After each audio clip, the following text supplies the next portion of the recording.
የተከፈለ የደም ግብር ከፍ ብሎ የተሰቀለ ዘላለማዊ ክብር። ኬቲ ተስፋዬ ይባላለሁ። የሮቦቲክስ ኢንጂነሪንግ ባለሙያ እንዲሁም የጀነሬቲቭ ኤአይ ባለሙያ ነኝ።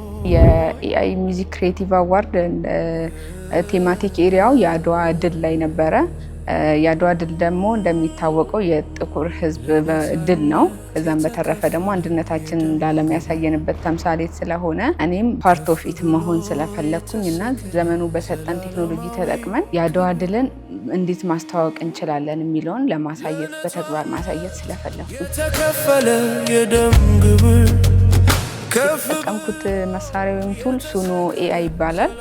ስፔሲፊካሊ የሰራሁበት ደግሞ ሱኖ ኤአይ ቨርዥን 5 ነው። መጀመሪያ ግጥሙን ተጻፈ፣ ከዛ ለጄሚናይም ተጠቅሜያለሁ። ጄሚናይ ተሰጠ፣ ከዛ እሱ እያስተካከለ ፕሮምፕትም እየሰጠሁት በምፈልገው መልኩ ግጥሙ ከተጻፈ በኋላ ሊሪክሱንና መጠቀም የምፈልገውን መሳሪያዎችን አስገብቼ ሱኖ ላይ ጀነሬት አረኩት ማለት ነው።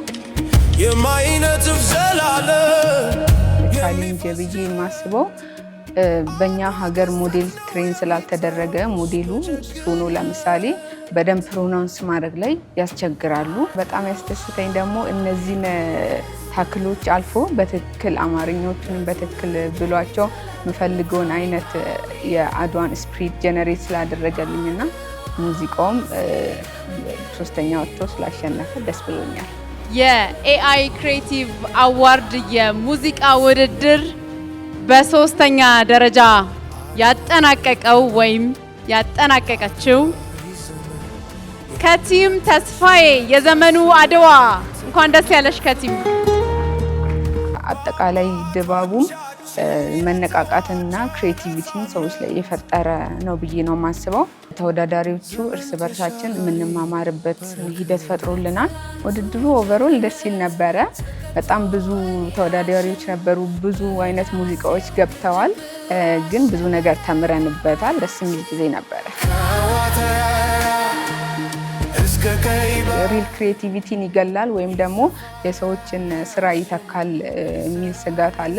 ነገር ግን ይሄ ያንቺ አቅም ተጨምሮበት አጉልቶ እንዲወጣ ነው የሚያደርግ ነው የሚያግዝ ነገር ነው እንጂ ሙሉ ለሙሉ ክሬቲቪቲን ይገላል የሚል ሀሳብ የለኝም። ለወጣቶች እንዲሁም ደግሞ ለሴቶች የምመክረው ነገር አልችልም ብላችሁ ወይ ደግሞ ይሄ የኔ ኤሪያ አይደለም ብላችሁ አንድ ኮርነር ላይ ራሳችሁን አታስቀምጡ።